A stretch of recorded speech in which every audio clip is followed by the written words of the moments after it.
Pessoal, boa noite pessoal da TV IBS, boa noite Brasília, boa noite Goiânia. Nós estamos começando a 6ª aula do curso Sonho, um Poema do Infinito. Nessas 6 aulas, nós temos estudado os sonhos como um movimento do espírito. O movimento que a partir do espírito passa pela consciência, passa pelo campo de pensamento coletivo, chega na mente individual e através daquilo que a mente possui. Nós estudamos muito isso na semana passada, que nós vimos que a mente ela tem dentro dela algumas ferramentas fundamentais, que é a ferramenta do pensamento individual e coletivo, a ferramenta da memória, a ferramenta do desejo, e junto com o desejo nós temos a imaginação, que é o processo maior, é o que mais vai aparecer nos sonhos e em nossos pensamentos. E aí temos a inteligência, que gera a análise, que gera também a razão, e temos a vontade, que é o que gerencia todos esses campos ou núcleos do pensamento da nossa mente. Muito bem, e nós estudamos a imaginação mostrando que não existe nada direto. Tudo é uma realidade criada pela nossa mente, com base principalmente na memória e na imaginação. É aquilo que nós vimos lá do Varela e do Maturana, que ele fala que nós damos junto com as pessoas que estão conosco num grupo, o parto, uma luz, um parto ao mundo. Então nunca é direto e é por isso que a nossa mente, como uma mente metafórica, principalmente a nossa linguagem metafórica, e ao mesmo tempo todas elas partem de uma mente que tem contato com o corpo, então logicamente que essas metáforas vão ser muito semelhantes em todos os povos. Daí a razão pela qual o sonho é sempre uma síntese de tudo que ocorreu na noite, e essa síntese é sempre progressiva, nos indicando o movimento que nós devemos realizar. Hoje, nós vamos analisar 2 sonhos que são muito bacanas, são sonhos que vão dar muita coisa para a gente falar, inclusive vão ser material de estudo nas nossas próximas aulas, que eu vou falar muito sobre isso, e vamos estudar um pouco sobre a memória.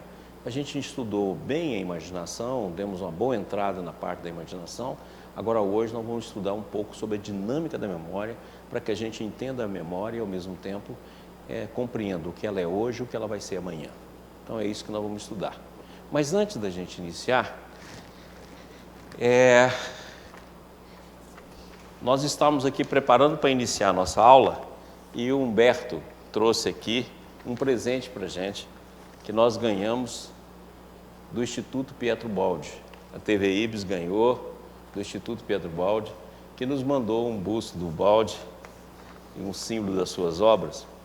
E a Rosane, nossos amigos lá, Rosane, Marcos, os companheiros lá os nobres companheiros lá do Instituto Pietro Baldi, e a Rosane mandou para nós falando o seguinte: Campo do Goitacazes, 20 de abril de 2016. Querido Crispim, estamos encaminhando a vocês do IBS uma lembrança do Instituto Pietro Baldi, para ampliar simbolicamente a fraternidade que nos envolve, bem como expressar nosso agradecimento pela divulgação e constante valorização da obra do nosso amado Baldi.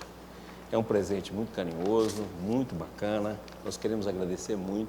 Vou até escolher um lugarzinho aqui bem legal para deixar a imagem do professor Baldi aqui. Queremos agradecer de coração ao Instituto Pietro Baldi, a todos os amigos que temos lá, em particular a Rosane e o Marcos, que são amigos queridos e que não esquece sempre de fazer um carinho, e nós agradecemos muito a bondade e o carinho deles. E vamos colocar aqui num local aqui bem bacana, para poder todo mundo ver. Obrigado.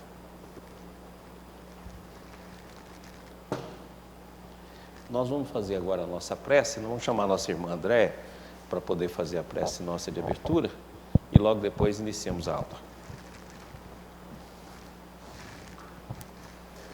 Boa noite a todos. Boa noite a todos, boa noite ao pessoal de Brasília, boa noite ao pessoal da TV IBS, boa noite a todos aqui de Goiânia. Então, fechando os nossos olhos, sentindo a presença da espiritualidade amiga nos envolvendo, em especial Jesus, o nosso amado e mestre querido. Agradecemos então a todos esses companheiros a oportunidade desta noite, pedindo sempre a Jesus que esteja sempre à nossa frente, guiando os nossos passos, conduzindo o nosso aprendizado e ampliando acima de tudo as nossas consciências. Graças, Jesus, vos damos, nos ilumine sempre, assim seja. Muito bem, meus amigos, vamos lá, primeiro slide. Olha, então nós vamos analisar aqui o 9º sonho. Lembra que nós já analisamos 8, então hoje é o 9º. E esse sonho é muito bacana. Nós nunca identificamos quem manda o sonho. Hoje também vamos fazer o mesmo, mas essa pessoa é de Portugal. É um companheiro nosso lá de Portugal que nos mandou para que a gente entenda o símbolo. E aí depois é só o que a gente tem. Ele é de Portugal, então esse sonho aqui é um sonho que nos veio de Portugal para que a gente analisasse. Olha que bacana esse sonho. Lembro-me que estava a sonhar e que me encontrava numa espécie de jogo, brincadeira, onde corria fugindo com balões de água de carnaval, que é um costume lá das festas de carnaval de Portugal. E tinha que acertar em alguns colegas, amigos. Os meus colegas também tinham balões com água que me atiravam, tentando me acertar.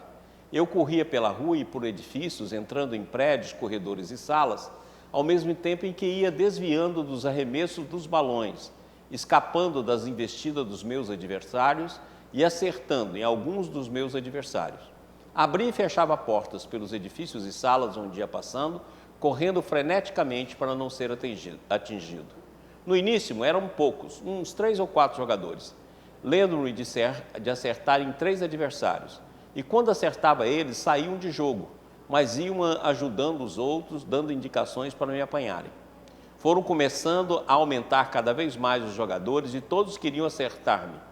Eu fugia desesperadamente. No início parecia divertido, quando éramos poucos, mas o jogo foi se transformando. Tornou-se numa espécie de fuga pela sobrevivência e eu corria desalmadamente. De repente, fiquei encurralado dentro de um edifício que parecia uma creche, jardim infantil, fazendo-me lembrar a minha infância. Esquivava-me dos balões que rasavam por mim até que fiquei completamente encurralado. Foi quando acordei com um sufoco. Este sonho marcou-me nesse dia e nos dias seguintes. Ainda me lembro dos detalhes. Sei que é algo importante que gostaria que fosse interpretado. E realmente é algo importante. Pessoal, o barulhinho que talvez você esteja ouvindo aí é porque está passando a tocha bem aqui na frente do IBS hoje. Quer dizer, hoje foi um transtorno aqui, a tocha olímpica está passando aqui na porta do IBS nesse momento. Então, pessoal, esse sonho é muito bacana. E ele indica um problema que todos nós temos, que é a projeção. Todos nós projetamos nos outros e recebemos dos outros a projeção. Por isso que o símbolo foi escolhido, foi uma bola de água. É muito bacana ter escolhido esse símbolo, porque a gente joga nos outros as nossas projeções e recebe dos outros a projeção. E esse é um processo que ocorre desde a infância. Por isso que ele vai falar com um sufoco, porque realmente a gente projeta conteúdos inconscientes. Esses conteúdos inconscientes projetados, eles vão sempre estar sobre as pessoas. E daí é um sufoco, porque é uma carga de energia enorme quando a gente entra em contato. E o sonho está querendo fazer o sonhador tomar conhecimento das projeções de que ele é alvo e das projeções que ele provoca, porque essas projeções inquietam muito. Então eu fiz um quadrinho aqui para que a gente pudesse entender. Aqui está representada a sombra. O Jung teve um sonho em que ele carregava uma vela numa noite de chuva e, por incrível que pareça, sempre aparecia uma sombra. E Jung, então, a partir daí, começou a chamar o conjunto de todos os nossos processos, não só de defeito, mas os conjuntos de todos os nossos processos íntimos que não são conhecidos de sombra, porque andam conosco o tempo todo e a gente não vê. Tá claro? Esses processos são aspectos profundos e obscuros da nossa personalidade. Tem um livro do qual a gente tirou esses conceitos, a maioria que está aqui, não os que eu vou mostrar, que isso é uma concepção nossa, mas um livro do A Sombra Interior, do James Hollis. Quem não conhece esse livro é espetacular. E nós vamos estudar muito sobre projeção, sobre sombra, sobre arquétipo da sombra, nos nossos estudos de sonho. E esse livro é espetacular. Quem não leu, pode ler, que é muito bom. E esses conceitos são de lá. Aspectos profundos e obscuros da nossa personalidade. Não é só a projeção, é a nossa sombra, não é feito só de defeitos, mas defeitos, conflitos e valores. Ele chama de virtude, mas eu coloquei valor, porque na verdade a virtude é divina. Lembra que esse conceito que a gente tem insistido aqui? Projetamos a vida interior ou aspectos dela nos outros, nos grupos e nas nações. Ou seja, não é só na pessoa, é no grupo e nas nações. Você vê que ele começa com 3 ou 4 e depois é um grupo. Ou seja, existem as projeções individuais, as projeções de grupo e de nação. Tanto é verdade que o brasileiro, por exemplo, que tem um sentido de menos-valia, sempre as nações de fora são melhores que as nossas. E você vê que a gente sempre projeta. Ah, não, essa nação é espetacular, é uma projeção. Da mesma forma, acontece muito dentro do conteúdo do brasileiro, né? E esses conteúdos são aqueles que nós não suportamos ver. Aquilo que significa defeito e complexo, que a gente não suporta ver, e aquilo que a gente imagina de virtude que a gente não tem. Então, a gente não consegue sair desse aspecto e aquilo vai ser projetado. E, quando estamos cercados pela sombra, geralmente se estima uma enorme descarga de energia. É o que ele falou lá. Olha, foi um sufoco. Ou seja, uma descarga imensa de energia. Você vê que é exatamente isso. E eu divido a projeção em 4 grandes grupos. Esses 4 grandes grupos são muito importantes. Projeções dos defeitos. Nós pegamos as nossas falhas morais e projetamos sobre as pessoas. Quando você, num sonho, aparece uma amiga metida no seu sonho, uma amiga fofoqueira no seu sonho, aparece uma amiga maldosa no seu sonho, isso é símbolo da sua sombra, que você não aceita em você. Então, vai escolher pessoas que você critica ou que você tem a visão que ela tem esse defeito para aparecer nos sonhos. E essas são as nossas projeções, porque o que a gente não aceita na gente, a gente joga no outro, né? E essa aqui é as projeções de defeito. Existe também o que eu chamo de projeções ideárias ou sublimadas, que é aquelas projeções do que o outro tem a virtude que a gente gostaria de ter. Olha, aquele cara é sensacional, nossa, aquela pessoa é boníssima, nossa, aquela pessoa é generosa, nossa, aquela pessoa é isso. Não, é isso que cria os ídolos, é isso que cria os famosos, é isso que cria todo esse conteúdo que a gente tem de ter essa ou aquela pessoa que tem predomínio naquilo que a gente pensa, naquilo que a gente imagina de bom. Ou seja, uma glorificação do outro, certo? E isso significa aquilo que a gente gostaria de ter, ou de possuir, ou de representar, ou de manifestar, e ainda não conseguimos. Depois nós temos as projeções de expectativa, que está muito presente nesse sonho. Você vê que ele entra em edifícios, então ele tem uma projeção de expectativa dos colegas dele de trabalho, daqueles que trabalham com ele. Você vê que ele entra em muito edifício, vai em muita sala. A projeção de expectativa é aquilo que você acha que a pessoa vai fazer. Então, por exemplo, quando você entra num romance, você espera que a pessoa faça aquilo que você está pensando. Isso é a projeção de expectativa. Na hora que você tem uma pessoa no trabalho, você espera que ela vai fazer aquilo que você espera que ela faça. Assim também a gente faz isso muito com criança. Coloca a criança sob uma expectativa. Não, meu filho, você é muito bonzinho, você vai fazer isso, você vai ser aquilo. E você coloca uma série de conteúdos que sufoca. É o que ele vai mostrar. Quer dizer, ele vai mostrar que desde a infância, ele passa até pelo jardim de infância lá, ele passa por um sufoco, porque tem uma projeção de expectativa enorme que da família, que vai faz com que as pessoas façam a trajetória de ser certinho, a trajetória de ser perfeccionista, vem dessas projeções de expectativa. E tem uma que eu gosto muito, que é projeção do destino. Você não tem só uma perspectiva, você tem um destino.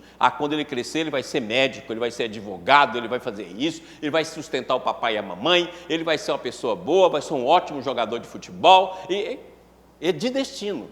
Eu gosto muito daquela música do Nando Reis, que o Titã canta, que eu coloquei aqui, ó, que eu acho isso aqui o fim da picada, né? E ele disse: Marvin, a vida é para valer, eu fiz o meu melhor, e o seu destino eu sei de cor. Cara, como é que eu posso saber de cor o destino de alguém que o destino é livre, está aberto? E isso nós fazemos.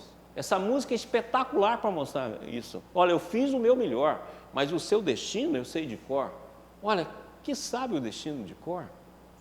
E a gente faz muito isso.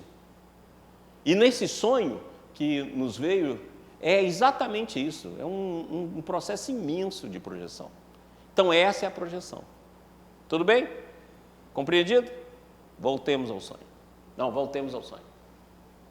Agora vamos lá. Estava sonhando e me encontrava numa espécie de jogo, onde o jogo não precisa dizer, né? O jogo da vida, o jogo do dia a dia, onde corria fugindo com balões de água de carvão. E eu tinha que acertar alguns colegas. Os meus colegas também tinham de me acertar. Então você está vendo que é uma projeção recíproca, né? Projeções que você tem no grupo de amigos, que você projeta para lá, eles projetam para cá, você é minha amiga, você é a melhor minha amiga, você é minha melhor amiga, que bom que eu te encontrei, aquelas coisas que nós convivemos de projeção. Aí o dia que a amiguinha faz alguma coisa, ela não é mais a melhor amiga, a gente espana danado. Muito bem, que me atiravam tentando me acertar. Eu corria pela rua, por edifícios, entrando em prédios, corredores e salas. Então começou as projeções que ele tem no grupo de trabalho, que ele tem na vida, as projeções que ocorreu em tudo quanto é lugar, que fez ele, ou forçou ele a fazer determinadas trajetórias, que isso tem sufocado ele. Vamos lá. Ia me desviando dos arremessos dos balões, ou seja, algumas projeções ele não acata, ele desvia, né? Aquelas projeções que falam, você é uma pessoa maravilhosa. Não, minha filha.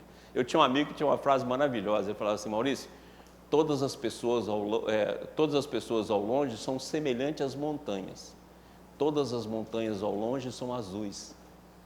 E a primeira coisa que você faz quando você chega perto é ver que não é nada azul, né? Não tem nada de azul.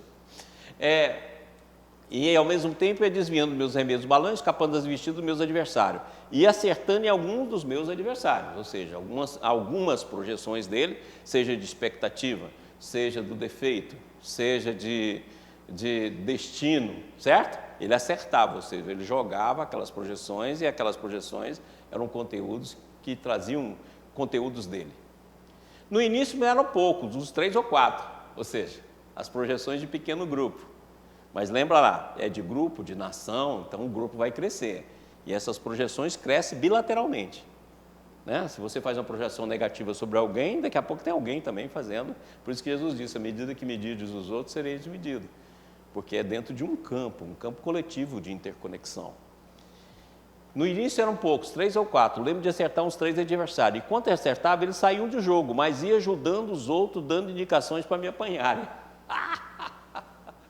E não é isso que acontece quando você fala para a pessoa um defeito dela, você chama a atenção de alguém, a pessoa vira, fica com a cara mal para você, ainda tenta fazer alguma coisa para alguém te pegar. E é desse jeito que ocorre. É o dia a dia nosso. Você muitas vezes chega lá e fala, fulano, você está muito desatento, muito isso, eu fico magoado, sai do jogo ali de ficar tendo uma amizade maior com você, mas na hora que acontecer alguma coisa com você, eu vou lá explicar. Que bom, tá vendo? Não é só eu não, é você também, né? É assim que nós fazemos. E aqui reflete no sonho. Foram começando a aumentar cada vez mais os jogadores, todo queria acertar-me. Eu fugia desesperadamente, olha aí. Então ele tem um processo de projeção desde a infância. Isso dá desespero, seja no trabalho, seja na família, seja no dia a dia, desde a infância. E ele tentou fugir desesperadamente dessas projeções. Mas você vai ver que ele sente muito. No início parecia divertido, quando éramos poucos. Mas o jogo foi se transformando, tornou-se uma espécie de fuga pela sobrevivência. E eu corria desalmadamente. Olha que sofrimento que ele passou a sentir. Então ele deve ter sido uma criança que sempre teve projeções muito fortes sobre ele. Você é certinho, você é o melhor aluno, você é isso, você é o sonho do papai, você é isso e vai. A mamãe, os tios, é o melhor menino da família, é o mais educado, é o melhor, aí vai. Essas projeções, então, é um peso enorme, que a pessoa muitas vezes considera isso como verdade e vai tentar vivenciar. Certinho? De repente, fiquei encurralado dentro de um edifício que parecia uma creche, jardim de infância. Olha como é que vem desde a infância. Então, ele deve ter tido todas aquelas projeções. Passa aí de novo para a gente ver. Ou seja, ele deve ter sofrido todas, né? As projeções do defeito, as ideárias, que é a glorificação, as de expectativa e a de destino. Alguém também deve ter achado que sabia o destino dele de cor. Próximo. Não, vem cá, volta. No sonho. Tornou-se uma espécie de fuga pela sobrevivência e eu corria desalmadamente. De repente, fiquei encurralado dentro do edifício que parecia um jardim de infância, fazendo-me lembrar a minha infância. Então, você vê que a projeção vem desde a infância, isso é natural, e nele foi uma projeção de expectativa e de outros processos muito difícil. Daí a razão porque o sufoco. Esquivava-me dos balões que rasavam por mim até que fiquei completamente encurralado. Foi quando acordei com um sufoco. O sufoco de quê? O sufoco de ter de sustentar nos ombros as projeções de um grupo. Seja de trabalho, seja de familiar, seja pai e mãe, seja o que for. Ok? Então, o que o sonho está chamando a atenção dele? Olha para a tua vida e olha para as projeções e olha para aquilo que você seguiu. Porque muitas vezes a gente está seguindo um falso caminho, nós estamos seguindo um falso processo. E muitas vezes, por causa dessas projeções, a gente forma uma falsa personalidade. A gente faz a máscara, o nosso caráter, as várias máscaras do nosso caráter virar a realidade. E não consegue perceber o que realmente somos. Ok? Muito bem. Próximo. Então, nós vimos aqui as projeções. Nós dividimos em 4 grandes grupos, né? Projeção do defeito, ideário sublimada, que é a glorificação, projeção de expectativa e projeção do destino. Próximo. Aí você fala assim, onde que surgiu isso? Eu acho espetacular, porque dentro da parábola da queda, que é a parábola de Adão e Eva, nós temos a parábola de Adão e Eva, a parábola de Caim e Abel, e tem uma parábola do filho pródigo representando todo o processo da queda. Se nós juntarmos esses 3 elementos, nós vamos ter tudo sobre a queda. E na parábola da Adão e Eva, já mostra a projeção, ou seja, a projeção é um processo desde a queda, porque na hora que você formou, que você contraiu a consciência, que formou o inconsciente e vários conteúdos seus, seja ideário ou conteúdo de conflitos e defeitos, ficaram no inconsciente, a projeção passou a existir. Então eu quero mostrar para vocês como é bacana esse símbolo. Eu falo assim, olha, você pode estudar a vida toda a parábola de Adão e Eva lá, que você não vai esgotar. Olha que lindo que é essa parábola. Então, como diz o James Holling, aquilo que está aqui, a gente projeta lá. Por isso que a projeção é muito boa para a gente ver como espelho.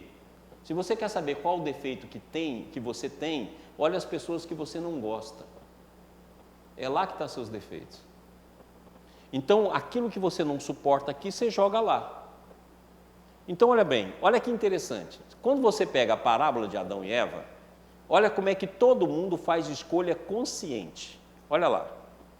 Então a serpente disse à mulher, certamente não morrereis, porque Deus sabe que no dia em que dele comerdes, se abrirão os vossos olhos, e serei como Deus, sabendo o bem e o mal. Ou seja, a serpente fala com inteira convicção. Olha, você não vai morrer não, certamente não morrereis. Ou seja, está fazendo uma indução a um ato que é consciente, porque a serpente significa dualidade. Agora olha a mulher, como ela toma também consciente. E disse a mulher à serpente, do fruto das árvores do jardim comeremos. Ou seja, ela está tomando atitude também consciente. Eu vou comer do jardim que tiver aí de fruto. E olha bem aqui. E viu a mulher que aquela árvore era boa para se comer e agradável aos olhos, e árvore desejável para dar entendimento. Tomou do seu fruto e comeu, e deu também a seu marido, e ele comeu com ela. Ou seja, todo mundo tomou atitudes conscientes. Adão, marido de Eva, significando a coletividade, parte da totalidade. A Eva significando a individualidade. E a serpente significando a dualidade. Ou seja, todos foram feitos escolhas com consciência. Agora, olha que bacana o mecanismo da projeção. Olha, e Deus perguntou, você comeu do fruto da árvore do qual lhe proibi comer? Disse o homem, foi a mulher que me deste por companheira e que me deu do fruto da árvore e eu comi. Ou seja, ainda jogou em Deus a culpa. Olha, foi a mulher que você criou para mim que criou essa confusão. Olha a projeção primal que eu chamo. Quer dizer, olha só que coisa interessante.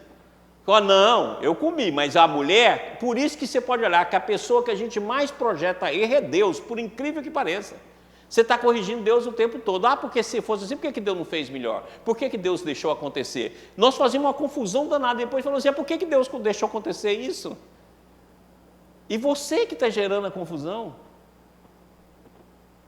Aquilo que eu já falei aqui tantas vezes, se pegasse o que os Estados Unidos produz de armamento no mundo, o dinheiro que ele gasta, e aplicasse em educação, todas as crianças do mundo seriam educadas de graça. Se aplicasse alimento, cada ano de dinheiro daria 10 anos de alimento para todas as crianças do mundo. 3 anos a gente mudava o mundo. Depois a gente reclama, nossa, como é que tem tanta pobreza, por que Deus deixa acontecer?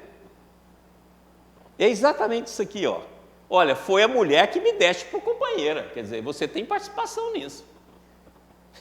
Foi ela que me induziu. E depois, olha só que interessante, olha aqui que a Eva fala. O Senhor Deus perguntou então à mulher, que foi que você fez? Respondeu a mulher, a serpente me enganou e eu comi. Olha aqui anteriormente, ó, e viu a mulher que aquela árvore era boa para se comer e agradável aos olhos, e árvore desejável para dar entendimento, tomou do seu fruto e comeu. Aí na hora que Deus pergunta, olha o que ela diz, o Senhor Deus perguntou então à mulher, que foi que você fez? Respondeu a mulher, a serpente me enganou e eu comi. A culpa é do outro, a Eva no Adão, Adão na Eva, Eva na serpente. Serpente, se tivesse alguma coisa, falou, foi a árvore que me enganou. Foi a árvore, né? Por isso que cada um vai receber uma pena. O Adão, que é a coletividade, vai ter de ganhar o pão com o suor do rosto, ou seja, a verdade agora vai ser um processo que vai vir inicialmente do esforço, né? A Eva vai dar à luz com sofrimento, por quê? Porque agora para ela passar de um nível de consciência para outro, ela vai sofrer, é o que acontece conosco. E a serpente, que é a dualidade, vai arrastar o corpo no pó, ou seja, a contração até a matéria, né? E aí, pegando isso aqui como símbolo da projeção, né? O que negamos em nós mesmos cairá, não obstante, sobre o mundo mais cedo ou mais tarde. Não tem jeito. Então, aquele sonho é um sonho de projeção. Então, a gente tem de olhar para a nossa projeção, tornar consciente dela, para que a gente não faça um movimento que é um movimento de assumir personalidades que não temos. Olha um sonho que certa vez um amigo meu me contou e que é um sonho extraordinário, para mostrar essa questão da projeção de uma maneira que faz com que você assuma determinada personalidade que você não é. Então, esse amigo estava caminhando junto com o irmão dele num trieiro e o pai dele estava atrás. Tinha idade de 9, 10 anos, com um ano a mais que o outro. E ele então olhava para o pai e olhava para o irmão. Olhava para o pai e olhava para o irmão. E ia caminhando no trieirinho. E ele olhava para o pai e olhava para o irmão. Em determinado momento, o irmão entrou no corpo dele e a cabeça do irmão ficou aqui e a cabeça dele ficou aqui. Ele olhou para o pai e continuou. A cabeça do irmão aqui e a cabeça dele aqui. Olhou, quando ele voltou, a cabeça do irmão sumiu. E ele olhou para o pai então e o pai olhou para ele com aspecto de positividade.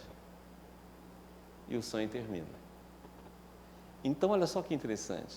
Ele, para responder à expectativa que o pai tinha, e do qual o pai tinha uma perspectiva muito grande com o irmão mais novo, ele assumiu a personalidade do irmão, para poder agradar o pai. Por isso que primeiro é 2 cabeças, e depois o irmão dele some dentro dele, ou seja, ele assumiu determinadas características que não era dele, era do irmão. Olha, isso vai gerar uma ansiedade imensa, isso vai gerar um medo imenso, isso vai gerar um conteúdo imenso de insegurança, porque você está dentro de ações que não pertencem à sua personalidade, ou seja, você aceitou a projeção e transformou a projeção num método de vida.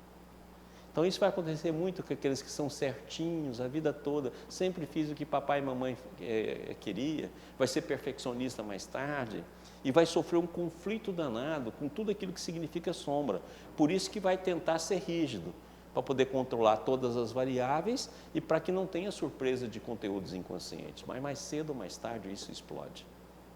Por isso que é bacana o símbolo que nós vimos aí, né? A água dentro do saquinho que quando joga, explode, né? E você viu o sufoco que ele fez, a correria que ele teve de fazer. Então esse primeiro sonho é um sonho espetacular sobre projeção e sobre as consequências da projeção na nossa vida. certinho? Se tiverem dúvidas, por favor, manda pergunta que depois da aula, depois do intervalinho, nós vamos responder a todos. Próximo sonho. Esse sonho aqui também é um sonhaço. Aliás, eu só tenho trazido sonhaço para cá, né? Mas esse aqui também é um sonhaço. Olha que sonho bacana. Uma pirâmide enorme, banhada com a luz estranha, dourada, sobrenatural, está à minha frente. Existe um caminho, uma escadaria que leva a uma pequena porta. Centenas de pessoas estão lá comigo. Todo mundo se preparando para entrar. Estou perdida na multidão, mas sei que estou lá. Não me vejo, mas sei que estou lá. Milhares de baratas com capacete, meus filhos dizem que é escaravelhos, estão guardando a entrada da pirâmide. Todas as pessoas que pretendem entrar têm botas no pé e estão com medo. Eu estou descalça, não tenho medo. Vou entrar. Aí tudo mudou. Mudou completamente o cenário. Agora me vejo nitidamente empurrando um estranho caixote com rodas grandes, com muitos raios, como rodas de bicicleta. Estou fazendo tanta força para empurrar esse caixote, pois ele é muito pesado. Sinto que meu corpo vai se desmantelar com esforço, mas eu não desisto. Chego em um mercado, coloco muitos itens dentro do caixote. Volto para casa empurrando o danado do caixote que aumentou de peso. Assim que cheguei em casa, percebi que o caixote estava vazio. Eu esqueci o conteúdo no mercado. Senti uma enorme frustração. Coloquei o caixote de novo na rua e ia voltar, com uma raiva danada, mas eu ia voltar. Quantas vezes fosse preciso, eu quero o que estava dentro do caixote. Maurício, me ajuda, estou muito intrigada, estou estudando muito, mas preciso da sua ajuda. Que bacana, né? Que sonho, sonhaço. Vamos lá, vamos decifrar o sonho. Uma pirâmide. A pirâmide é um dos maiores símbolos de espiritualidade e talvez seja um dos símbolos mais antigos que nós temos. A pirâmide tem várias faces, né? E tudo nela indica para cima. Então, a pirâmide é um símbolo de ascensão espiritual. Então, quando você vai estudar símbolos e você vai estudar pirâmide, você vai ver em qualquer dicionário de símbolo que vai falar muito sobre isso. A pirâmide como um elemento de ascensão, onde o rei colocava para ascender aos céus. A pirâmide como um símbolo de espiritualidade, como um símbolo de elevação, que tem todos os lados, que tenta unificar todos os lados, que tem uma base. Então, a pirâmide é um grande símbolo de espiritualidade. Então, o primeiro símbolo indica o que ele vai falar. Então, o que o sonho vai falar? Sobre os processos espirituais que ela vive, sobre os processos que ela procura viver de transformação, pelos processos que ela procura viver de elevação. Tudo bem? É isso que o sonho vai falar. Tanto é verdade que ela é banhada por uma luz estranha, dourada, sobrenatural, exatamente, porque nós estamos falando aqui sobre ascensões espirituais, sobre a espiritualidade, sobre o processo de conquista da espiritualidade, que ela falou lá no final do sonho. Tenho estudado muito, tenho tentado, ou seja, ela está nesse esforço de tentar fazer o processo de transformação, fazer o processo de ascensão. Muito bem. Esta à minha frente existe um caminho, uma escadaria que leva a uma pequena porta, né? Que é uma das pirâmides tem a escadaria, né? Essa porta nós já sabemos qual é, a porta estreita, a porta que entra, o portal. Nós já estudamos lá naquele sonho passado, lembra? Das portas que eram fechadas, a porta que tinha uma luz pequena, a porta que era tudo escuro. Quer dizer, nós já estudamos, a porta aí também é o mesmo símbolo no sentido de nos mostrar que é um símbolo arquetípico de portal, de entrada, de visão. Milhares de baratas com capacete, meus filhos dizem que é escaravelhos, e isso mesmo, é escaravelhos mesmo, porque está ligado ao Egito, né? O Jung falou muito sobre escaravelho, e inclusive ele criou o termo de sincronicidade a partir disso, quando ele estava analisando um sonho de uma mulher no consultório, falando sobre escaravelho, e veio um besouro e bateu na janela, e ficou batendo na janela tentando entrar, que é exatamente o processo de sincronicidade. E Jung estuda muito, escaravelho, nossa, tem coisa demais. Mas uma das coisas que o escaravelho representa, devido ao seu formato, à sua posição, é como se fosse o ovo primordial, ou seja, um nascimento para uma nova vida, um nascimento para uma nova fase. Significa aí a ressurreição, significa aí o processo maior, cíclico, né, de abertura para um mundo maior. Então, o escaravelho aí, então, todos os símbolos espirituais. Estava guardando a entrada da pirâmide, logo a gente tem que guardar, né? Porque é exatamente aquilo que protege, assim como nós vamos ver a cobra, assim como nós vamos ver o dragão, que sempre protege aquilo que é mistério, aquilo que é espiritual. São símbolos desse processo. Agora, olha que interessante. Todas as pessoas que pretendem entrar têm botas no pé, estão com medo. Eu estou descalça, não tenho medo. Isso é sensacional. E aí ela já tem uma conquista bacana, o sonho diz para ela. Por quê? Porque o sapato geralmente é símbolo de posse. E o sapato é um símbolo da personalidade. Tanto é verdade, lembra lá? A Cinderela foi descoberta pelo sapato. Olha as histórias arquetípicas. Foi descoberta pelo sapato. Então o sapato é um símbolo, inclusive na dicionário de símbolos que eu passei para vocês, lá ele fala o seguinte, que o sapato na China, por exemplo, era dada como contrato daquilo que eu comprei, um terreno e tal, eu tenho um sapato, esse é sinal de que a palavra estava fechada. Agora, você pode olhar que em todos os templos, vamos pegar principalmente aí as mesquitas, né? Vamos pegar aí as sinagogas ou em outros templos, quando a pessoa entra, ela tira o sapato. Por quê? Porque o solo da mesquita é de todos. Ou seja, não é de ninguém, ninguém tem posse sobre aquele ambiente. Aquilo ali é para todos. Olha que interessante. Então, ela está vendo aqueles que têm a busca da espiritualidade, uma busca centrada em si mesma, apenas no próprio sentido de posse. E ela não, ela já entende que o processo de busca da verdade é um processo de totalidade. Você não tem como tomar posse da verdade. A verdade é de todos. Então, ela já está sem medo e, ao mesmo tempo, descalça. Ou seja, eu compreendo que a verdade vem de um campo de totalidade. E o sonho confirma isso para ela. Quer dizer, que beleza, que já tem esse entendimento. Na hora que ela entra pela porta, muda tudo. Olha que bacana, muda. Muda como? Agora me vejo nitidamente empurrando um estranho caixote com rodas grandes, com muitos raios. Olha a roda de Sansara aqui, ó, igual a roda de bicicleta.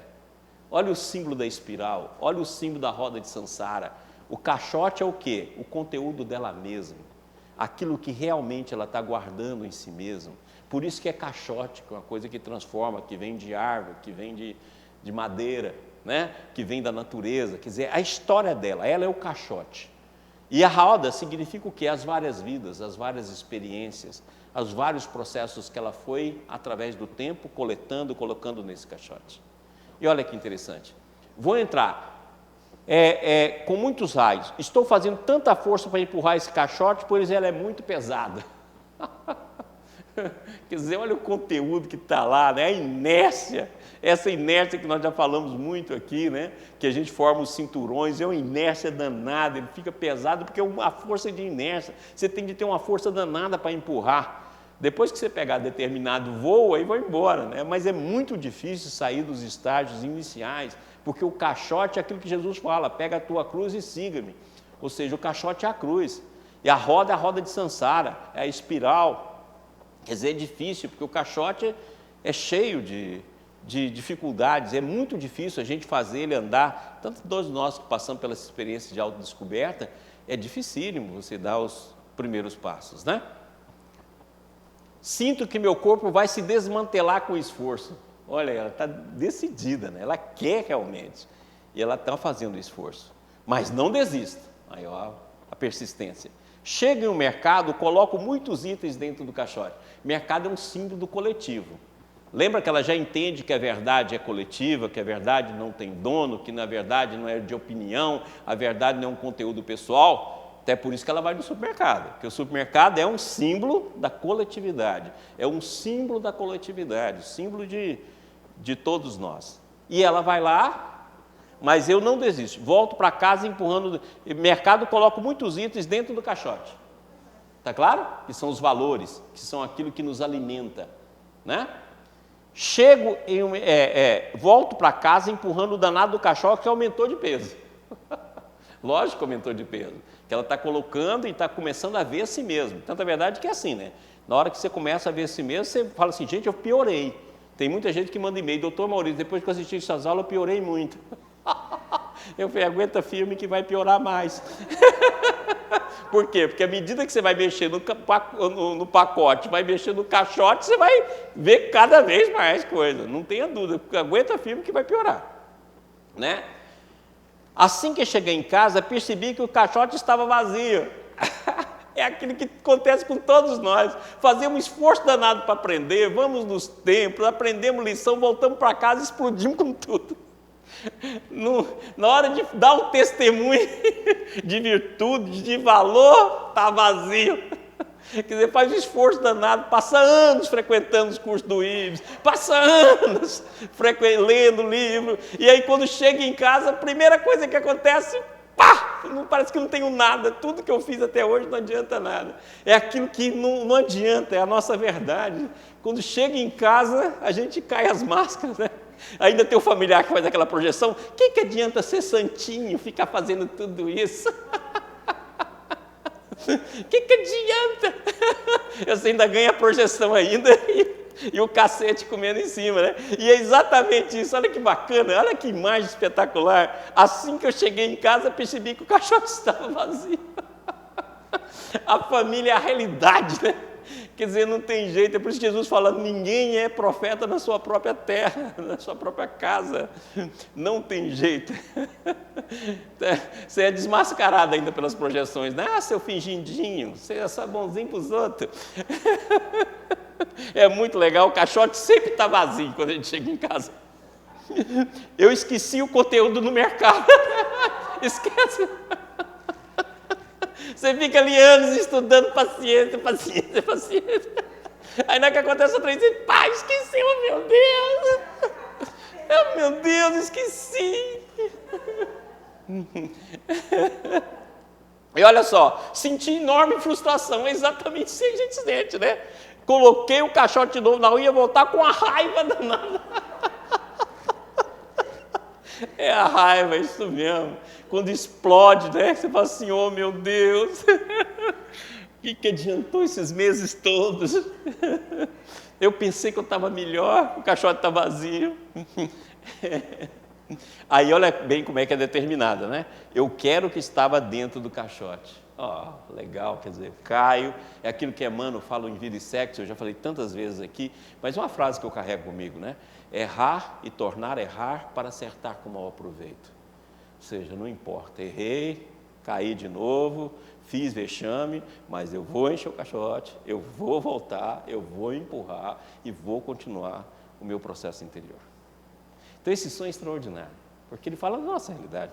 É um sonho que serve para todos nós, é uma lição para todos. Aliás, o sonho sempre serve para todos nós. Mas esse aqui é uma realidade, aquele que está procurando a verdade é tão difícil, né? Movimentar esse caixote é tão difícil. E para mostrar isso, né, nós trouxemos duas citações aqui. Olha que citações bacanas. Também está no livro do James Holly. Eu só mudei aqui, eu pus discípulo, tinha o nome do discípulo, e eu troquei. Qual é o maior princípio dos ensinamentos de Buda? O mestre responde, não faça o mal, faça o bem. Diz o discípulo, até uma criança de 3 anos sabe disso. O mestre responde, uma criança de 3 anos sabe disso, mas nenhuma pessoa de 80 anos consegue fazê-lo. É exatamente isso que o sonho dela está mostrando, né? Quer dizer, é igual aquela história que fala de João, né? Enquanto eu fico com o pé equilibrando numa perna só, me diga qual é o maior ensinamento da lei, qual o maior ensinamento que Jesus nos deixou. Aí o João responde, amar a Deus sobre todas as coisas e o próximo como a si mesmo. Todo mundo sabe disso. Mas não fazemos, né? Quer dizer, é o que o mestre diz aqui, né? Uma criança de 3 anos sabe disso, mas nenhuma pessoa de 80 consegue fazer.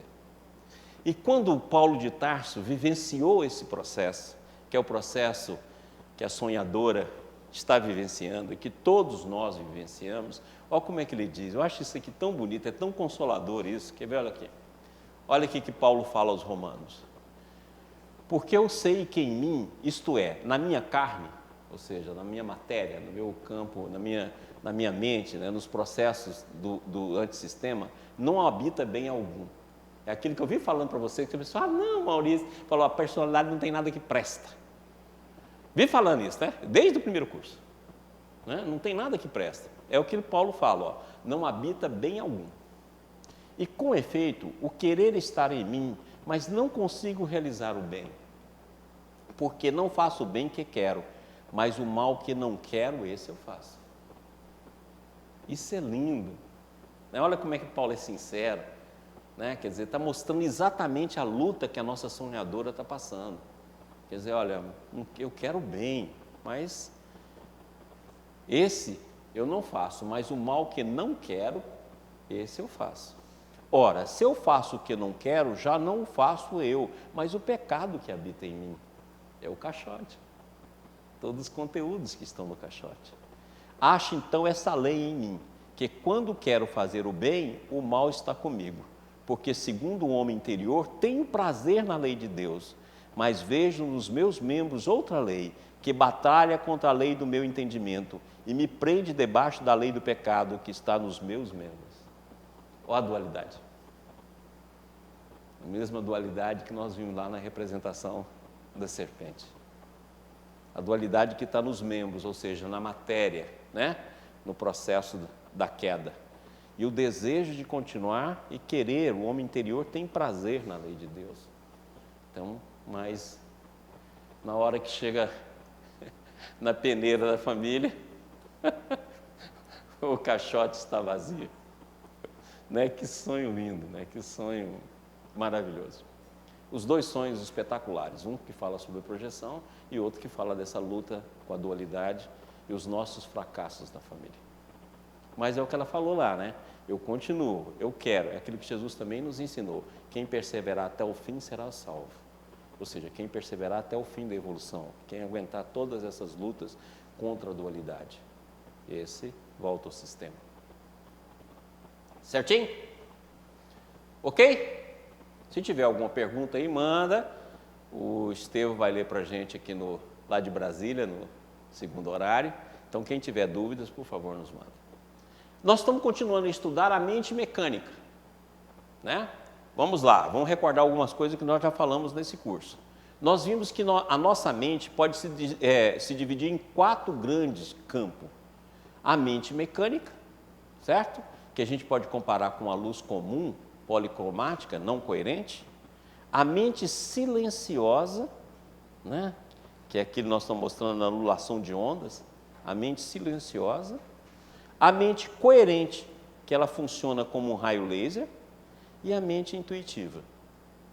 Então, logicamente, para a gente encontrar essas outras mentes que está em nós como potencial, nós temos de ultrapassar a mente mecânica. E essa mente mecânica é o maior problema nosso. E nós já estudamos um bocado sobre ela. Então, hoje nós vamos estudar mais um bocadinho, falando sobre o aspecto da memória. Vamos lá. Então, nós vimos que essa mente mecânica ela é formada de um processo orgânico, né? Daquilo que nos rodeia, dos impulsos que nós recebemos. Então, essa mente mecânica vem dos nossos 5 sentidos, principalmente, que é a visão, o tato, o paladar, a audição e o olfato. Aquilo que a gente vê é que transforma em imagem. Aquilo que a gente ouve é que transforma em comentários. Aquilo que a gente sente é que transforma em aquilo que a gente guarda na memória com maior visão. E nós formamos, então, os cinturões de imagem, né? De núcleos mentais que nós colocamos em torno da gente. E essa é a mente mecânica. E a partir desses cinturões a gente atrai, faz parte dos núcleos coletivos, a partir daquilo que está em nós. Próximo. E nós vimos, né, na aula passada, que o pensamento e o sentimento, ele é individual e coletivo, porque existe conexão entre os semelhantes, ou seja, por isso que você vai ter N níveis, porque cada nível da mente coletiva tem uma afinidade, então vai depender de quais núcleos que você tem afinidade. Então nós vimos que é formado de pensamento e sentimento, memória, como padrão do passado, súmula das experiências, desejo como propósitos e aspirações, e o desejo propriamente dito, a imaginação como processo de ideal e de sensibilidade, e a inteligência, que a gente entende ainda como razão só, como análise, como evolução e cultura. E a gente forma aquilo que está o código de barra. Por isso que eu já falei várias vezes aqui. Por que eu estou chamando de código de barra? Porque é facilmente lido. Então, quando você pega no livro Nos Domínios da Mediunidade, André Luiz mostra lá, através do mentor Aulus, que existe um aparelhinho chamado psicoscópio. E esse psicoscópio é um aparelho do plano espiritual que mede a onda cerebral, mede a onda mental. Então ele pega o psicoscópio e define com propriedade o campo vibratório em que aquela pessoa se situa. É um verdadeiro código de barra. Por isso que eu coloco código de barra. Hoje em dia você pega o seu telefone e ele lê um código de barra. Então as vibrações suas também te caracterizam e faz um código de barra. Elas reunidas é facílimo de ser lido. Por isso que Paulo de Tarso falou para a gente, nós temos uma multidão por testemunha, porque as nossas vibrações nos caracterizam. Muito bem. Então nós vimos na aula passada, né, que os pensamentos coletivos associados ao campo da nossa mente, que é formado aí da memória, do desejo, da imaginação, da inteligência, da razão, etc., formam os cinturões de imagem, que são essas linhas aqui, ó. Todas essas linhas aí é o cinturão de imagem. E a gente assimila os pensamentos do qual nós temos sintonia, a gente tem reciprocidade. Por isso que aquele que tem mais, lhe dará.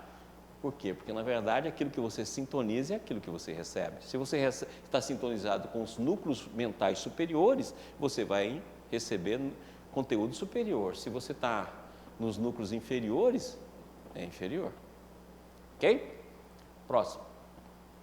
Essa conexão, como nós mostramos com esse exemplo aqui, né, é do mundo todo, do universo todo, encarnado e desencarnado. Então, nós não estamos conectados só com um grupo de pessoas, nós estamos com todos os grupos de pessoas que estão na mesma faixa vibratória nossa. E esse exemplo aqui mostra exatamente isso, né? A interconexão de todos. Próximo. Os cinturões de imagem, aqui eu peguei essa imagem para mostrar, né, que a gente vai arquivando e essas imagens não se misturam. Sejam de vidas atuais, sejam de vidas passadas, elas não se misturam. Elas estão lá, ela tem vida. Lembra que nós lemos aqui na aula passada, que falava, cada imagem é um ser. Ela tem vida. Então, cada imagem é um ser, você formou um ser. E ele não se sobrepõe, ele se sobrepõe, mas não se mistura. Ok? Próximo. Então, nós pegamos essa imagem aqui, na aula passada, para representar quantas imagens nós já temos arquivadas. Ó. Se cada dia, mais ou menos, a gente desenvolve 100, 105 mil, 115 mil, 85 mil, conforme alguns pesquisadores, então, você imagina quantos bilhões, quantos trilhões de imagens nós não temos arquivado. Agora, olha que bacana. Olha aqui que André Luiz fala no livro Entre a Terra e o Céu. A memória pode ser comparada à placa sensível que, com o influxo da luz, guarda para sempre as imagens. Repara, guarda para sempre. Olha a responsabilidade que é criar uma imagem. E olha, bacana que ele fala em fluxo de luz. Lembra que nós já estudamos o pensamento é luz? Agora mesmo mostramos essa passagem ali. O pensamento é luz. E nós colocamos aqui a nossa imagem, aqui está a imagem, aqui está o filme, formando como se fosse uma foto holográfica, que inclusive hoje já existem teorias falando que a nossa memória é holográfica. Né? O Primer já falou sobre isso, Carl Primer, e tem muitos, o Penrose também falou. Então nós temos várias teorias agora que começam a dizer que a nossa memória não está só localizada numa parte do cérebro, ela é holográfica. E se a gente entender que a memória física advém da memória espiritual e o perispírito é um corpo holográfico, então fica fácil da gente entender que ela é holográfica mesmo. Não, volta lá. Guardada para sempre as imagens, recolhidas pelo Espírito no curso de seus inumeráveis aprendizagens dentro da vida. Cada existência de nossa alma, em determinada expressão da forma, é uma adição de experiência, conservada em prodigioso arquivo de imagens. Olha as imagens aí de novo, olha o arquivo de imagens, que em se superpondo umas às outras, jamais se confundem. Arquivo de imagem, por isso que nós demos o nome de cinturões de imagem. E olha como é que elas não se sobrepõem. Entendeu agora por que a nossa reencarnação, eu já falei isso aqui nos cursos passados, ela vai ter visibilidade através do nosso sentimento? Porque nós estamos com as imagens arquivadas. Aí acontece um fato análogo, semelhante, algum conteúdo que ativa as nossas imagens. Essas imagens vêm à tona, mas nós não conseguimos transpassar do campo perispiritual para o campo físico com facilidade pelas barreiras das vibrações. Lembra? Muralha das vibrações que nós vimos na aula passada? Como a gente não consegue, você vai sentir, Você vai ter a sensação, mas você não tem a imagem correlata. É por isso que eu sempre falei aqui, o que liga dentro de nós uma encarnação na outra não é o pensamento, não é a lembrança, porque como a gente construiu uma encarnação nova e temos uma mente nova, nosso banco de memória não tem registros. Mas o que faz a interação, a interconexão do processo reencarnatório é o sentimento. Por isso que eu falo, a reencarnação, ela se apresenta no campo do sentimento. Agora, algumas vezes, a imagem consegue pular, né, o muro, consegue pular a barreira vibratória. Aí você pode ter ou sonhos ou visões reencarnatórias. Ok? Então, guarde isso aqui, volta lá, guarde isso aqui. Cada existência de nossa alma, em determinada expressão da forma, é uma adição de experiência, conservada em prodigioso arquivo de imagens, que não se misturam. Então, isso aí, gente, tem uma aplicação muito grande também em mediunidade.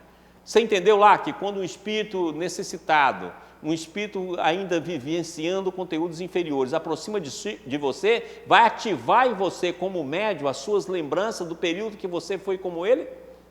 Então, na hora que tem uma doutrinação, você está doutrinando a você e ele. Porque você está doutrinando conteúdos não é ida e volta, não é só num sentido, são conteúdos bilaterais. Ok? Próximo. Olha o que Krishnamurti fala, isso é muito bacana. Krishnamurti sobre memória, ele é 10.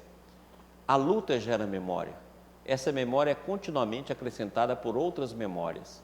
E são essas memórias que reagem. Tudo que é resultado da memória é velho e, por conseguinte, nunca é livre.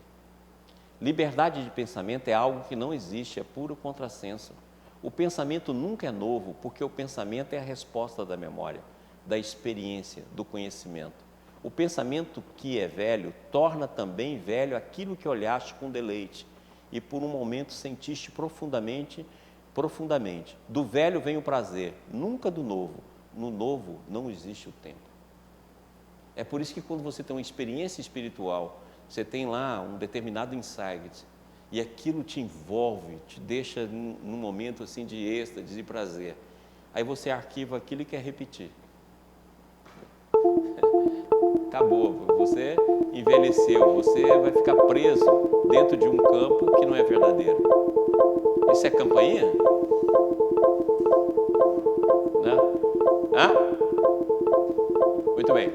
Pessoal, então vamos tomar um cafezinho, que deu uma campainha aqui do horário, e daqui a pouco a gente volta. Pessoal, voltando. Quem tomou café, tomou. Quem não tomou, toma aí na frente do computador. Ou da TV, né? Vamos dar só mais um pouquinho aqui na memória, e daqui a pouco o Estevão vai fazer perguntas para a gente. Vamos lá.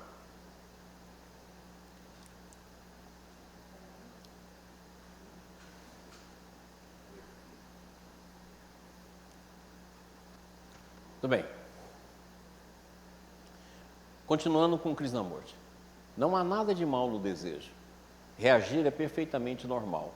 Se me picais com um alfinete, eu reajo, a não ser que esteja paralisado. Mas o pensamento interfere, fica a ruminar aquele deleite e a converter em prazer. O pensamento deseja repetir a experiência, e quanto mais repetida, tanto mais mecânica ela se torna. Quanto mais pensais nela, tanto mais força o pensamento confere ao prazer. Desse modo, o pensamento cria e mantém o prazer através do desejo e dá-lhe continuidade. Por conseguinte, a reação natural do desejo ante uma coisa bela é pervertida pelo pensamento. O pensamento a converte em memória, que é então nutrida pelo pensar repetidamente naquela coisa.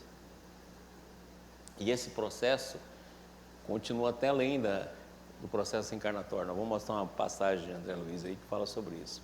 Próximo. Estiveste doente há 2 anos, digamos, e a lembrança daquela dor, daquela doença persiste. E a memória agora em funcionamento diz, tem cuidado para não adoeceres de novo. Por conseguinte, a memória com suas associações está criando medo. E isso não é realmente medo, porque com efeito, nesse momento estás gozando perfeita saúde. Quantas vezes acontece isso com a gente? Você está em perfeita saúde, recorda quando você ficou doente e cria o medo a partir de associações da memória. Isso aqui é extremamente verdadeiro. O pensamento, que é sempre velho, pois o pensamento é reação da memória e as lembranças são sempre velhas, o pensamento cria no tempo a ideia que vos faz medo, o qual não é um fato real. É aquilo que nós estudamos também da imaginação, que você vai lá e cria um monte de conteúdos imaginários que passa a ser a sua ansiedade. Aqui o Krishnamurti está mostrando como é que o processo do medo se forma na nossa alma. Você ficou doente, gravou aquilo e hoje você está em estado perfeito de saúde, mas está lá com medo, está lá criando o pensamento, aquela doença vai voltar, ai meu Deus, vai acontecer de novo, eu vou ficar doente de novo, e aí repete esse ciclo, né?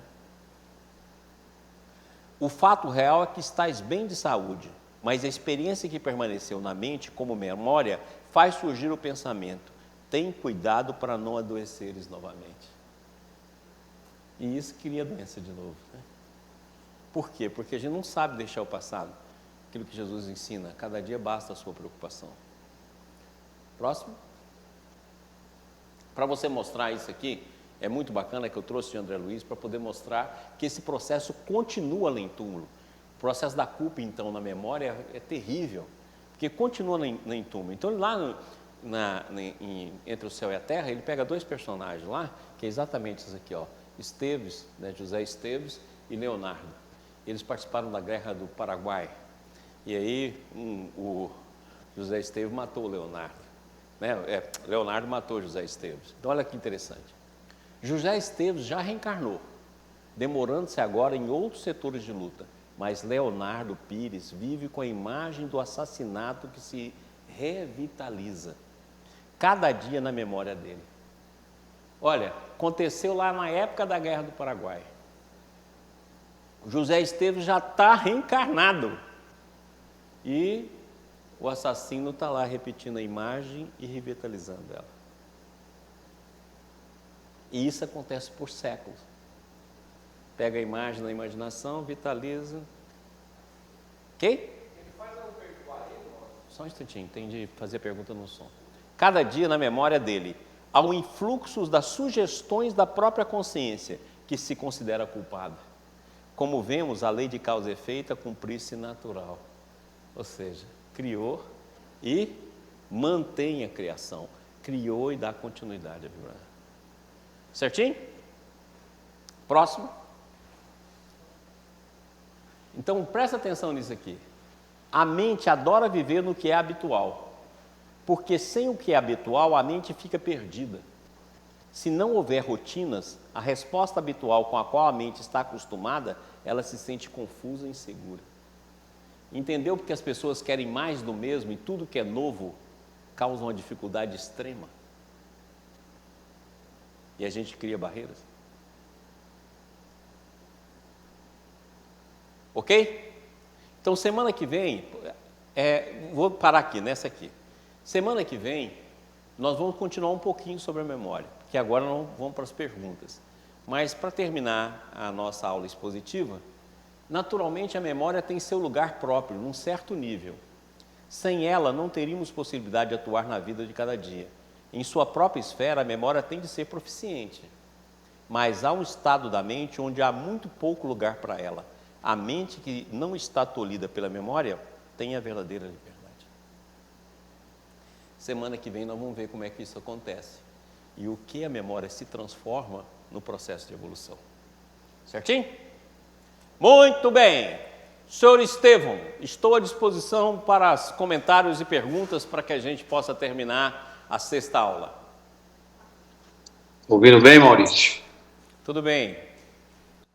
Vamos lá, boa noite a todos da TV IBS, boa noite Brasília, boa noite Goiânia. Abrimos nosso bloco de perguntas com a Imaculada de Belo Horizonte. Ela nos envia o seguinte questionamento. Boa noite a todos do IBS, obrigado a Crispim por este curso. Gostaria de saber se você fará referência ao sonambulismo. Aconteceu comigo até os 10 anos, mais ou menos. Paz a todos, fiquem com Deus. Sim, pode deixar que nas aulas futuras, nós vamos falar sobre o sonambulismo, vamos falar sobre os processos que acontecem no sono, vamos estudar algumas coisas sobre o sono mesmo, quer dizer, o que acontece durante o sono em termos fisiológicos, em termos mentais, em termos de onda. Nós vamos estudar e vamos estudar um pouco sobre o sonambulismo. Pode deixar que lá na frente, nós temos um ano para fazer isso, lá na frente nós vamos fazer. Vamos lá? Ok. A segunda pergunta é do Fernando de Belo Horizonte. Boa noite a todos da TV IBS, boa noite, professor Maurício, saudações fraternas. O escritor búlgaro e iluminista Canetti nos diz que não há nada que o homem mais tema do que o contato com o desconhecido. Ele quer ver aquilo que está tocando, quer ser capaz de conhecê-lo ou ao menos classificá-lo. Por toda a parte, o homem evita o contato com o que lhe é estranho. À noite, no escuro, o pavor ante o contato inesperado pode intensificar-se até o pânico.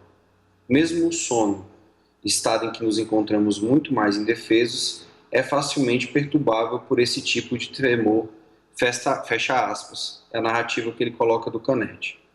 Embora a narrativa de Canetti se reporte ao contato físico em vigília por excelência, eu pergunto, como pode ser interpretado, ainda que de forma ampla, um pesadelo que nos induz à sensação real que um desconhecido nos toca, às vezes nos agride e nos agarra em uma luta desesperante nas franjas de nosso inconsciente profundo e nos faz despertar em sobressaltos em um contexto em que o pesadelo e a realidade se confundem?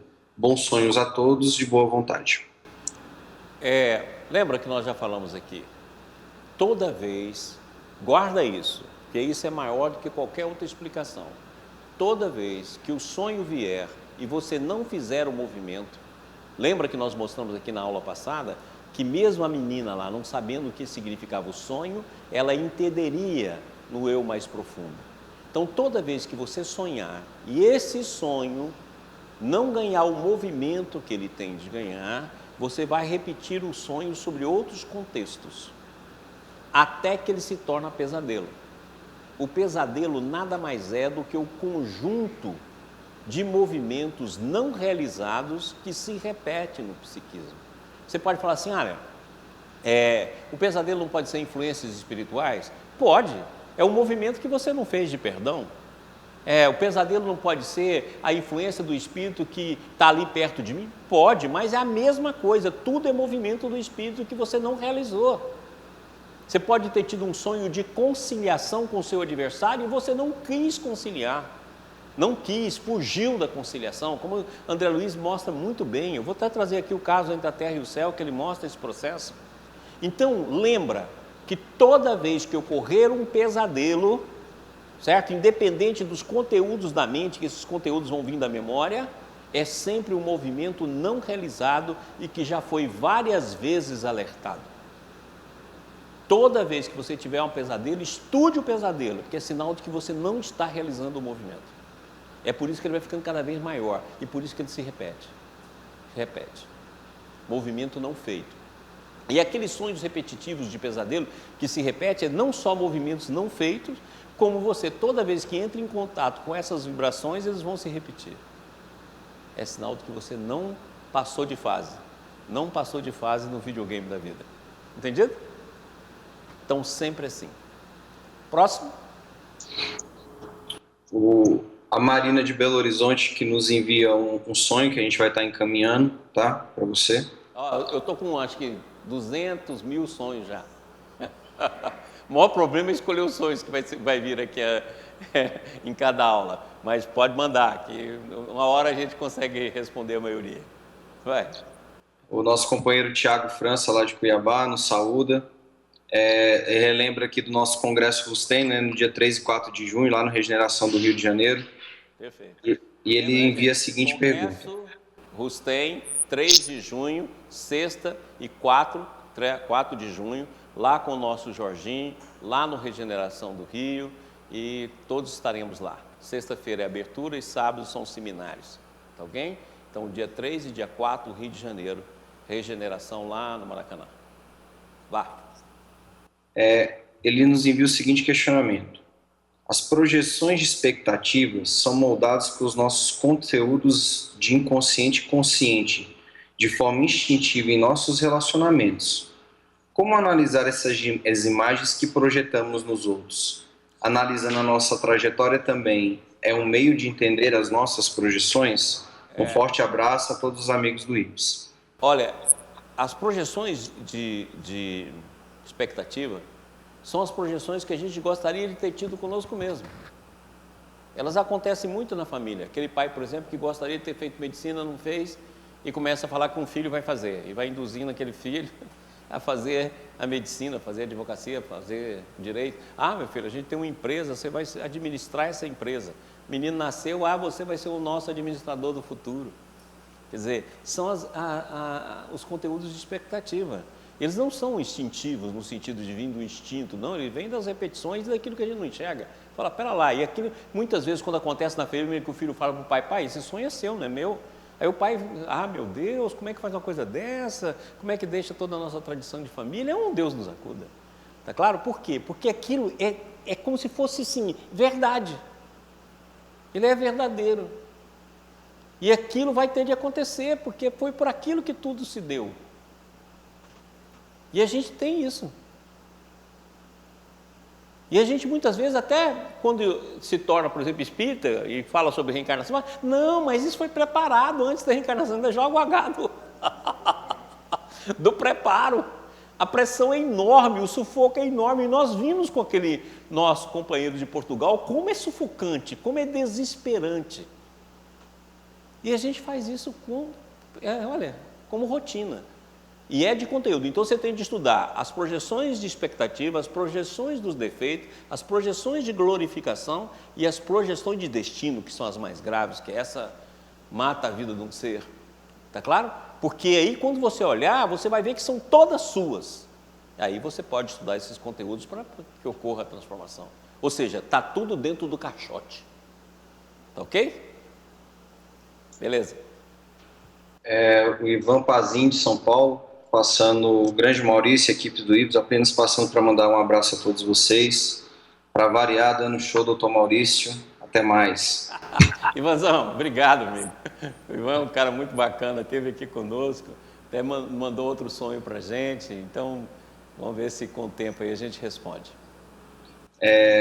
Uma participação do José Macedo, ele é da província de Yamanishi-ken, no Japão, faz fronteira com Tóquio, lá onde está o Monte Fuji. Nossa, participação do Japão hoje na TV IBS, né? Um bom dia para ele, inicialmente, né? Boa noite para nós. Nossa, a gente já pode falar assim, bom almoço. Ele nos saúda, ele na verdade envia uma seguinte frase, né? Em primeiro lugar, uma boa noite a todos. Essa do caixote foi a boa explicação. Acontece comigo todo dia. Meus filhos me cobram a prova que não consigo dar. Exemplificar o aprendizado fica difícil, porque o lixão interior é grande. Você viu que nem no Japão eles dão conta. Você vê como é que é difícil, né, gente? O sonho da nossa companheira é extraordinário, é uma aula para todos nós. E olha que bacana, a TV IPS tem essas coisas maravilhosas, né? Pessoas lá de Roma, a Adriana fala conosco quase todo dia, Leandra, que fazia tanto tempo que não falava conosco, lá da Espanha, mandou um e-mail esses dias que está assistindo o curso, é tão bacana isso, né? Agora Japão, o sonho lá de Portugal, quer dizer, faz uns milagres assim, que a gente vai fazendo amizade, pessoas queridas, né? Os amigos que a gente nunca viu e que está no coração da gente, né? Então isso é muito bacana, isso é uma das alegrias da TV IBS. A Luana aqui do IBS Brasília, boa noite Maurício, família IBS, está maravilhoso o curso, um sonho melhor que o outro, muita gratidão. Um sonho melhor que o outro, é isso aí. E o Kilder, ele é de Aparecida, ele nos manda o seguinte conteúdo. Maurício, boa noite, obrigado pelo maravilhoso conteúdo de hoje. Tenho vivenciado recentemente situações semelhantes a essa do caixote. Desde que me conheço por gente nessa vida, sempre fui uma pessoa calma, tranquila e serena. Mas recentemente estou vivenciando situações que estão surpreendendo a mim mesmo. Tenho 4 filhos e o terceiro deles está provocando situações onde eu perco, às vezes, a paciência e a calma. falo coisas que jamais imagino que falaria. Depois eu me recomponho, fico frustrado comigo mesmo, mas estou seguindo adiante confiante na minha serenidade. Minha pergunta é: como manter a disciplina do filho com serenidade e o que fazer para manter a virtude da serenidade e a harmonia no meu caixote? Meu amigo, se eu soubesse, eu não estava aqui. Ah, se eu soubesse essa pergunta, eu não estava aqui mais não.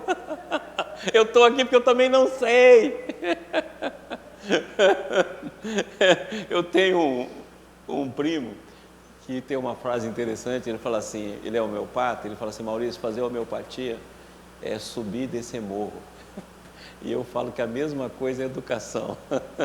Educação é subir e descer morro.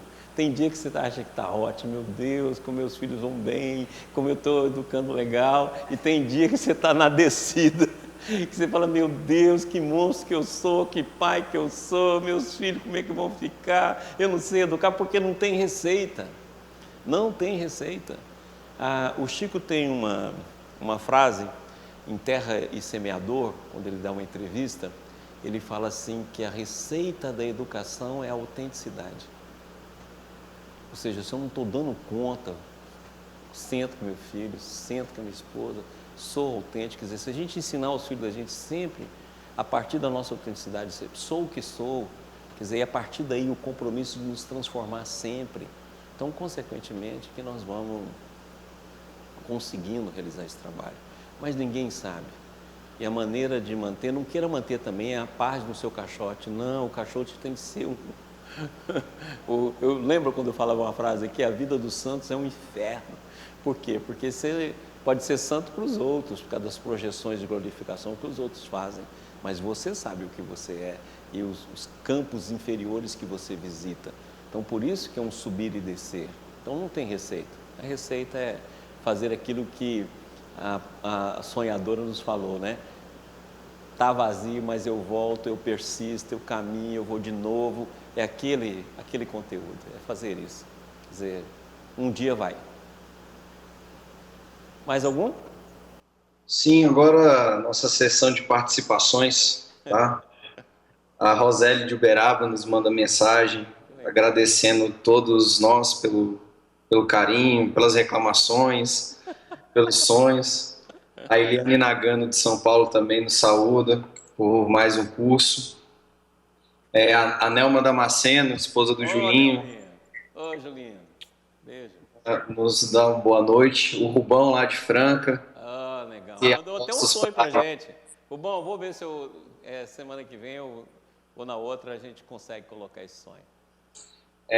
A Célia e o Jorge Melo, lá do Rio de Janeiro, companheiros nossos aí de longa data também. Sempre está conosco.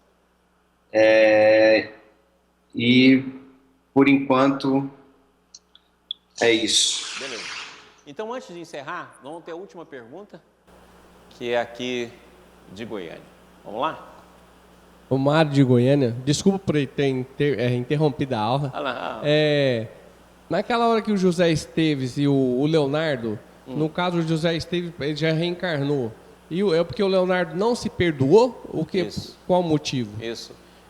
Porque acontece o seguinte: a gente tem de lembrar que o remorso, ele tem de ser a força que te promove a ação de transformação.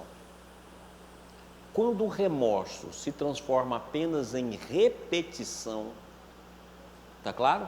Você nem cuida da transformação, nem faz o que tem de fazer e permanece dentro daquilo que eu chamo de remorso egóico.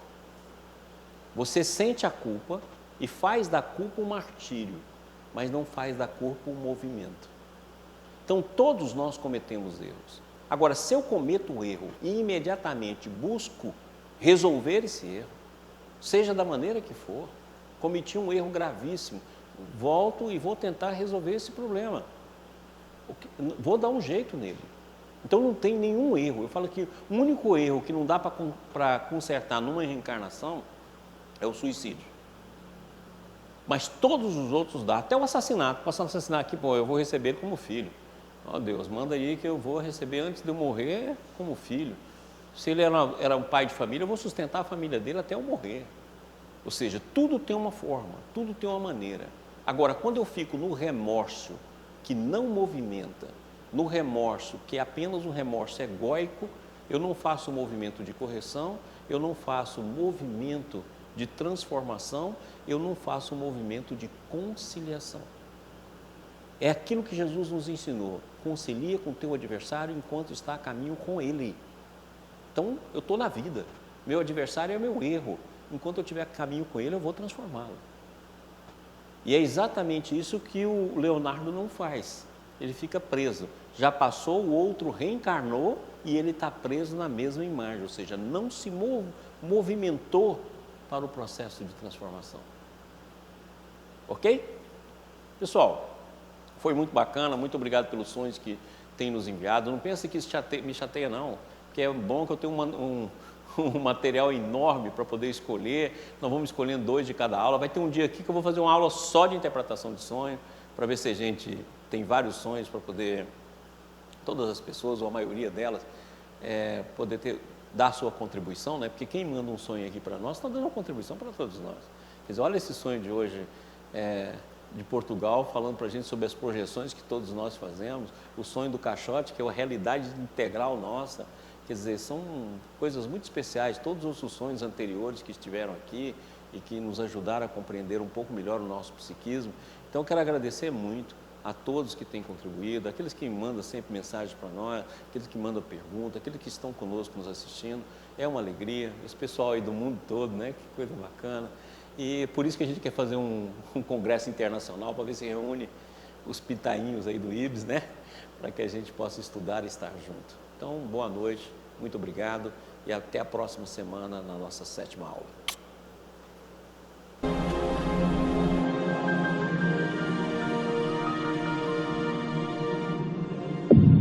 IBS, Instituto Brasileiro de Benemerência e Integração do Ser. www.ibis.org